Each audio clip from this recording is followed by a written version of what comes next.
I had a veteran female Marine in my anatomy class. She was having problems with what she assumed was a stalker. She had a guy from a town about 40 minutes away who come to set up her computer and debug it for her. The guy is bragging about how he's ex-military intelligence, blah blah. She thinks nothing of it. He gets her computer set up. All is fine. Mind you, she's fairly attractive and a mother of 4. Her home is huge and has a pretty good alarm system installed, including a monitoring system. The alarm system also gives her updates on which doors have been opened and closed at all times. So she's at home alone one morning, getting ready for class when she hears what she thinks is a door slamming. She has several firearms, so she loaded one and checked the home. She found nothing. She leaves, sets the alarm, and doesn't think anything of it. She just thinks that she's going nuts from stress. She leaves the home and gets a notification on her phone after she's left that the alarm was deactivated within the grace period of a minute or so, and then reset, and that the front door was opened and closed. She realizes she wasn't hearing things and called the police and the alarm company. They came, searched through the home, come up with nothing. Fast forward to a week later, the alarm is still acting up. Cops have been called a second time. Her neighbour has helped her search the home. She asked me in class if I'd like to go home with her and help search with a gun. I agree. On the way there, the alarm is being weird. We get to the home, load 2 guns, start downstairs and work our way up. We get upstairs and I ask if she's even checked the attic before. She says no. Now my adrenaline is really pumping as we open the crawl space door. I climb up not knowing what or who I'll find. We look around with guns and flashlights pointed everywhere. We see footprints in the soft, billowy, insulated foam leading to a far corner where there's a blind spot. We hesitantly and nervously make our way over there with the gun drawn. As we check there, nobody's found. We then climb down from the attic and shut the door. She then recognises the sound as the same one she heard from the first morning when she is home alone. We got downstairs to chill out and wait for her kids to return. I then notice a doggy door on her back door. I ask her if she locks it and she says yes. I inspect it to find that the lock can easily be opened by sliding a key across a latch. It's now obvious to both of us that somebody has been entering and exiting through the doggy door. We left immediately to buy a new door and come back to install it. After leaving, she got an update that the doors from the garage into the house and out of the back door had been triggered repeatedly. So they'd been hiding in the garage for a while now. After she installed the new door, the problem stopped, but we never found out exactly who it was or what they wanted.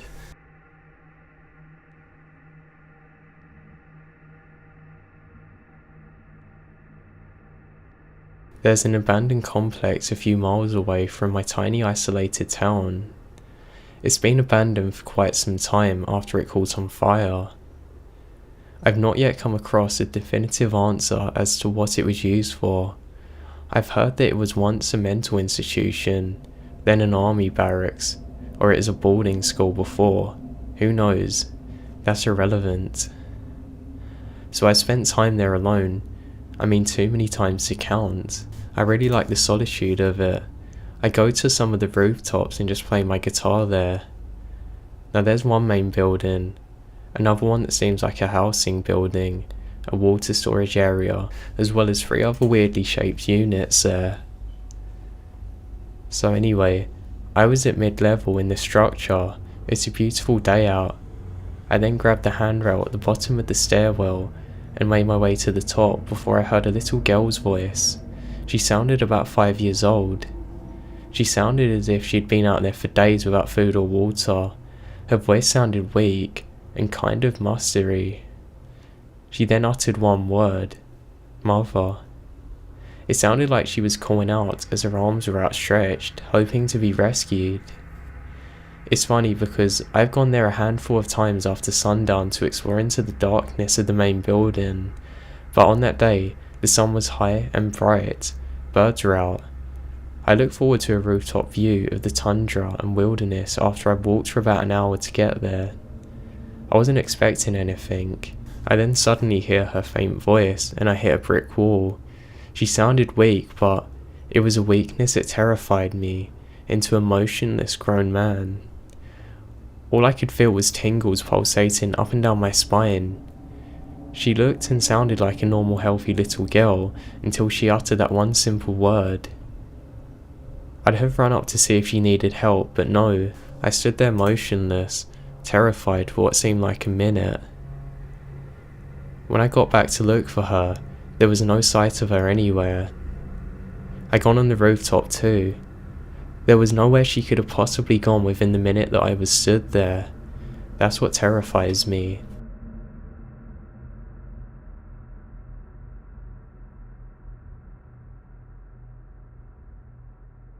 I was fishing alone along a stretch of river after work one day, when the same car drives by me really slowly a dozen times. It does so in both directions. I get a bit creeped out or so when I heard it coming again. I pulled out my phone and pretended that I was talking to someone. Then, a guy looking like a creepy hillbilly, now think of the cop killer in the movie House of 1000 Corpses, gets out of his car, which is still idling, paced back and forth a couple of times near his open door.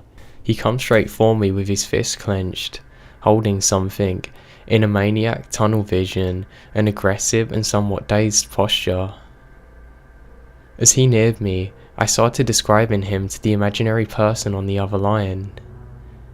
It freaked the person out though, and they ran back to their car and sped off. I called the police immediately after though to report it. I sincerely think I avoided a dangerous situation. The person was clearly not coming over to see how the fishing was. I don't know what they wanted.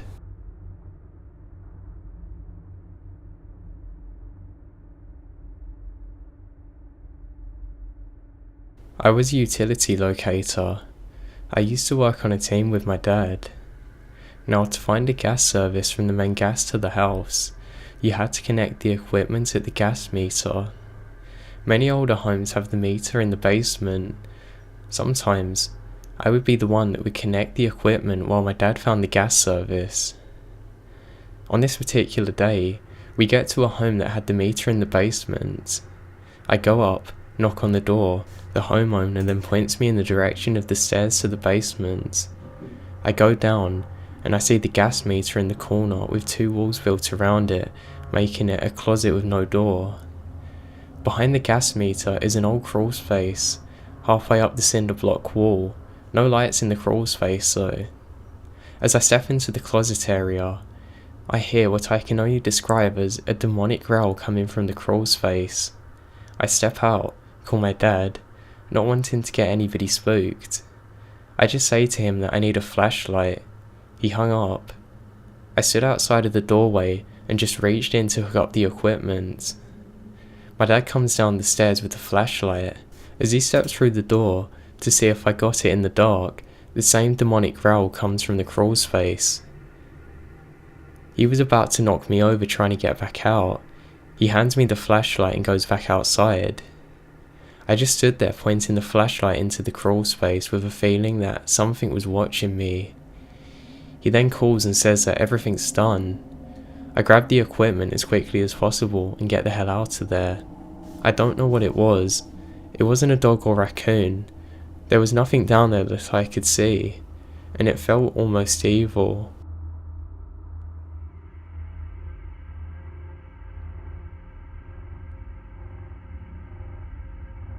I live in a small house next to my father's home. It's in the middle of the woods in Norway. Even though I'm 18 years old, it can be scary for me being completely alone sometimes, especially after dark. Now this incident happened some time ago, about a year or so. It was well over midnight and I was about to go to sleep, eyelids closed. I've been lying in bed for a while now. Unfortunately, no sleep was to come. because I suddenly heard an ominous screaming sound that was truly harrowing and shook me through to the bone. It was extremely loud. It sounded like it's directly over my home. It was indescribably scary. The scream was something straight out of a horror movie. I mean, literally. It was like a blend between an animal and a human in pain. The freakiest part was that I could hear the sound moving through the air above me from one point to another. It was as fast as lightning. Then, suddenly it was gone. The suddenness scared me. It was so unexpected. I stayed up all night with the lights on. The day after the incident, I spoke to my dad about it. It turned out that he heard it too.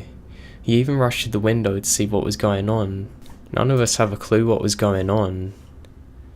There was some kind of relief knowing that I wasn't the only one who experienced it. We even joked about it being a witch flying around through the air, but all jokes aside, this was definitely the most terrifying thing that I've ever heard, and I hope I never hear again.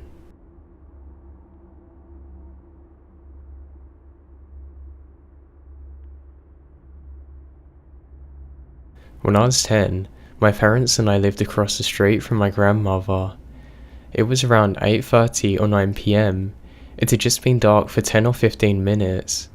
I told my mum that I was running across the street to my grandmother's home.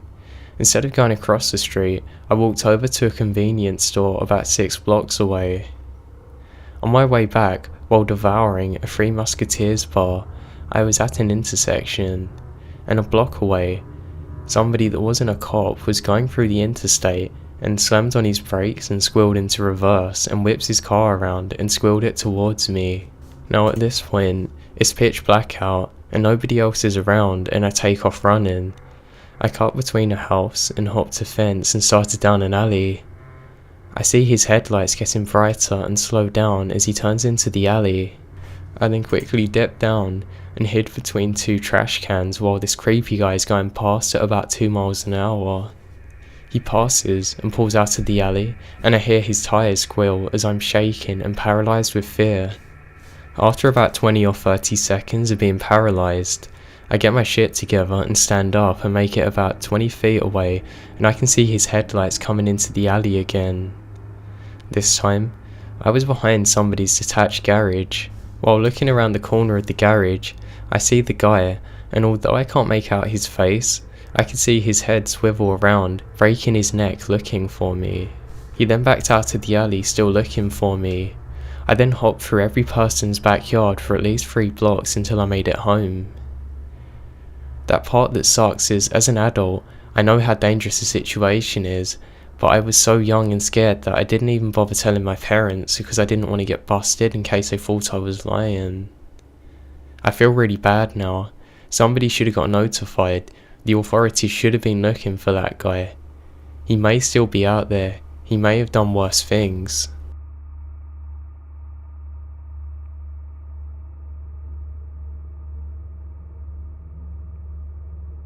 A few years ago, I was home from college for the weekend.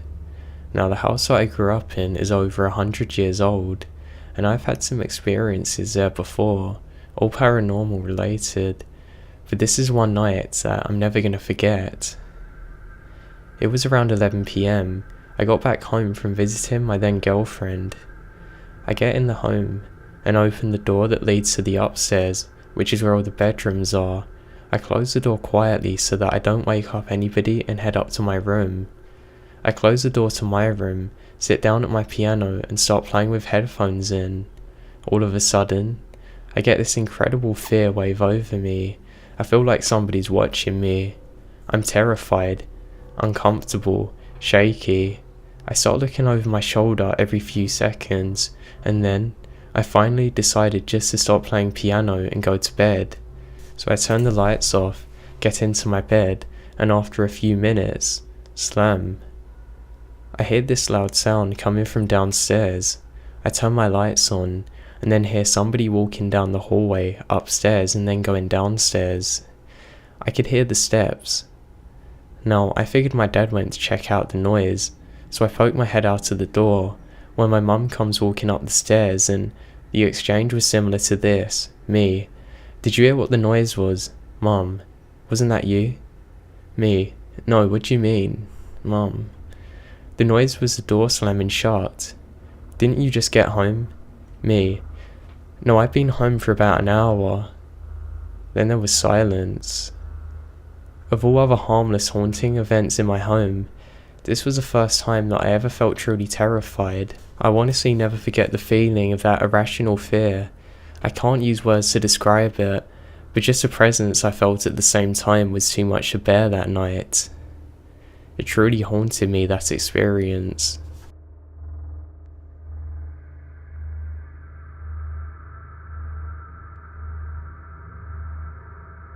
I live in a farming area and there's lots of fields and woodland, so it's not hard to find a place to walk my dogs on their leads. About 2 years ago, one evening, I completely forgot to walk them. It was about 8:30 and it was in October half term, so it was already pretty dark out.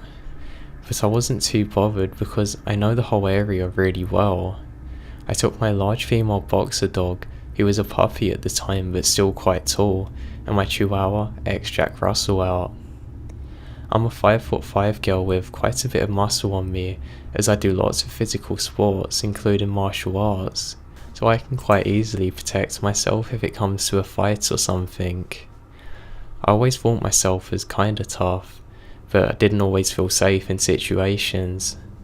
So I began walking out my estate and up a hill with my earphones on, playing some heavy metal music to get me in the zone for a quick walk. I eventually made it to the top of the hill, which led to another housing estate bordering the fields. I noticed there was no traffic at all, no movement at this point, and it's almost 9, but there's no one to be seen. I thought this was unusual because it's a well-populated area. Besides, I carry on walking. This little crossbreed is biting at the lead with excitement, and I have my boxer trying to attack the shadows. Once we reach the fields, it's almost pitch black out where there's no lampposts. The only light was from the houses that face the field. I took my boxer off her lead, and as boxers do, she bounced off into the tall grass like a child. At the same time, I have my other dog just nipping at my heels, reminding me that he's there. Now I could see my boxer had stopped a meter ahead of me, just staring at something. Instantly, my Jack Russell starts growling and stands in between my legs. I look up to see a figure standing around 3 meters away from me. I shout at my boxer to come back to me.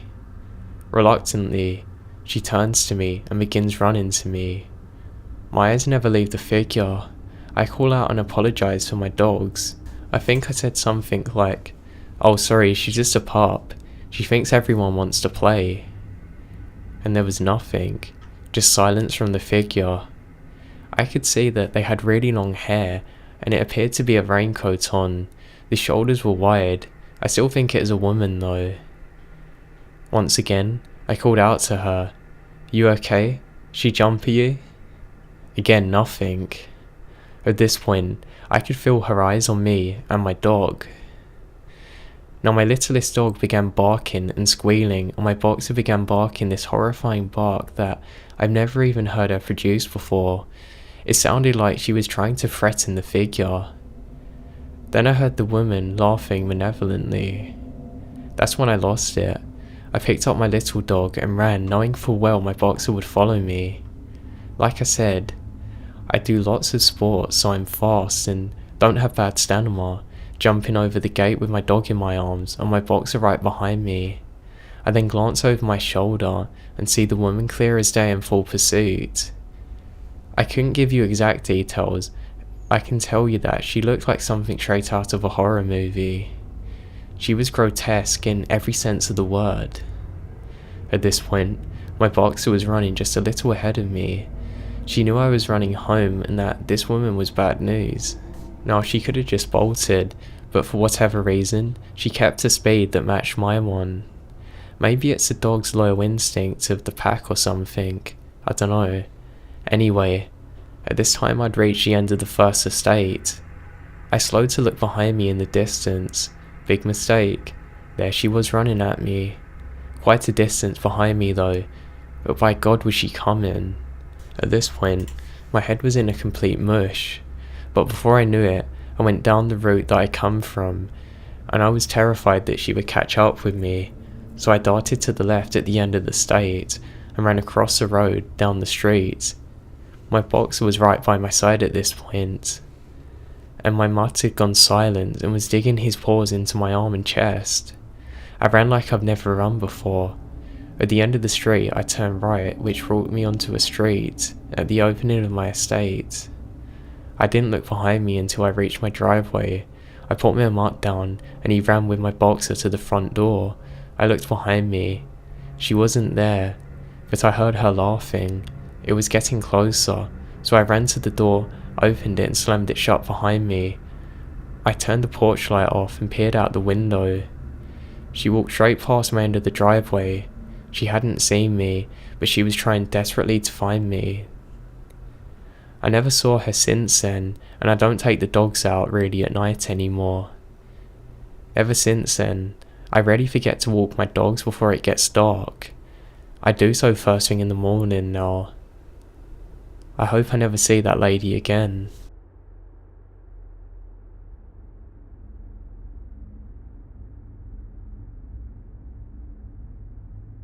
When I was about 13, my parents and I moved into an old home. It was at least 90 years old. It was large and in pretty good condition for a house I sold. I was an only child. I got the second biggest room on the second floor. That room was massive. Sometimes, my parents left me at home alone for a few hours, whether they were going shopping or eating for the night. Anyway, I was always asked to stay home alone. I didn't mind staying at home. I like to think of myself as a responsible and trustworthy person, especially back then. It made me feel special. One night, at around 6 PM or so, my parents had gone to run some errands. They were the kind of people who spent hours out shopping just for the best deal. They used lots of coupons whenever they could, and I didn't want to be involved in all of that, so I decided to stay. I stayed in my room and watched some TV. Then, at around 8 PM, I got hungry and decided to get a snack. Now at this point, the home is very dark. I grab my cell phone and use it as best I can to light up the hallway, since the hallway didn't have a light. Now, this was before cell phones had built-in flashlights. I just used the screen and eventually made my way to the kitchen. The kitchen light had been left on by my parents. I put my phone on the counter. I then made my way to the pantry. As I did so, I saw a man hunched over down in the corner, back by the door. He was wearing black and red clothing. He had long, greasy, unkempt hair. I couldn't see his face. His head was facing the wall. He was holding a large knife. He didn't notice that I had spotted him. I wanted to scream, but I used my hand to cover my mouth and walked back upstairs, leaving my cell phone down there. I was not walking over to get it. We didn't have any phones upstairs, so I walked into my room, locked the door, and hid in my closet. I started crying silently and thinking the worst. I was sure that he was gonna find me and kill me. I just knew it. Then I heard somebody coming up the stairs. Heavy footsteps. This sound honestly made me sick to my stomach. I've never been so afraid in my life. Then I heard somebody open the door to my parents' room, which was 2 rooms away. I then hear police sirens outside, and I hear knocking on the back door. I have a sigh of relief. I hear the man running back down the stairs and quietly trying to open our back door. Then I hear the front door being pushed open, and I hear footsteps of 2 people running upstairs searching our home. The police come to my room and let me know that it's safe. I open the door. I later found out that our neighbour saw this man unlocking our back door with a key, and that he saw the knife and called the police. My parents arrived a few minutes later, and my mum started hugging me and crying. Unfortunately, the man escaped. I cried a lot and got no sleep that night.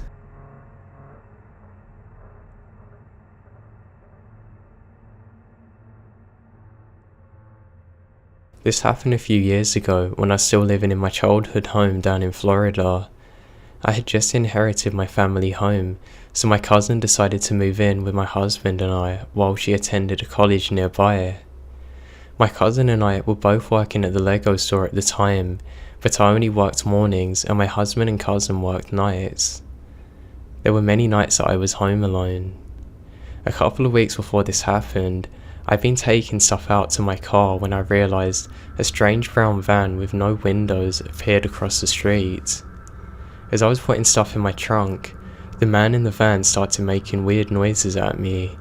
I tried to see if I could get a look at his face, but his black Giants baseball cap was pulled down really far. Thinking he was just a creepy guy, I flipped him off and went back into the house. About 2 hours later, I went outside to go somewhere, and he was still parked across the street. Not thinking much of it, I hopped in my car and headed to my friend's home. As I was driving, I looked in my rearview mirror and saw the same van following me. I turned on a whole bunch of streets and he followed me down all of them. I turned onto the road that my father-in-law lived on and parked, thinking if the guy tried anything, I could just run there and be safe. When I pulled over in front of my FIL's house, the van slowed down. I looked back towards him and he put his fingers into a gun sign and said bang really loud, laughed and drove off. Now I've always been a little wary of staying home alone. My house has always given me creeps because of how poorly lit it was. When I was alone at night, I usually just stayed in the kitchen because of how bright it was. I was watching a TV show on my computer when all of a sudden, I hear a banging on the front door and the handle jiggling. This actually startled me for a moment until I looked at the time. It was around 10 PM and I knew my cousin was going to be coming home from work at about that time.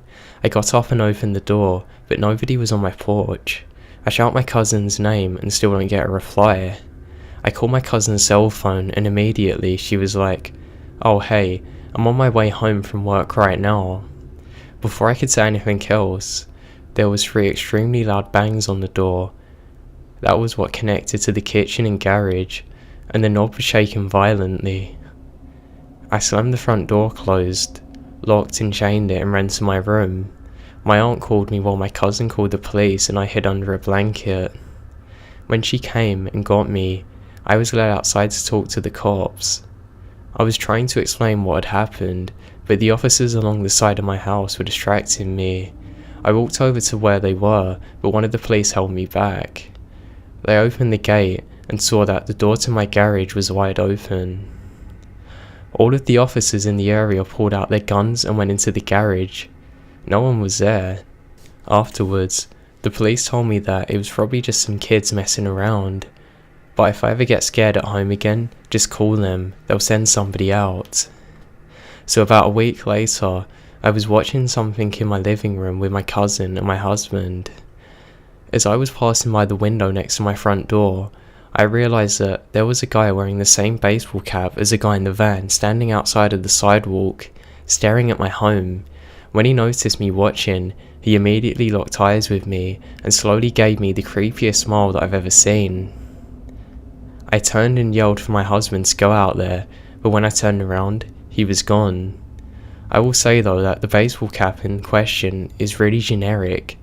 A lot of Giants fans wear it, so I can't be certain it's the exact same guy, but I'm pretty sure it was. 3 days after that, I was home alone again. I was on edge, but I was trying to ignore it, telling myself that I was just being paranoid. So I was baking cookies in the kitchen when I thought I heard a knocking at the sliding glass door. My body tensed up and I slowly turned towards the door. The lights on the backyard were off and the kitchen ones were on. With the glare on the window, it made it impossible to see who was outside. Everything was silent for a few seconds before somebody started banging on the door again. I screamed, but felt paralysed with fear. The person ran on the deck from the sliding glass door to the 2 windows in the living room and started knocking on them as well. They came back to the sliding glass doors to knock and started trying to open the door. I finally came to my senses, grabbed my keys and ran outside to my car. I locked myself into my car and dialed 911. We then sold the home shortly after that. I still have a hard time being home alone even to this day.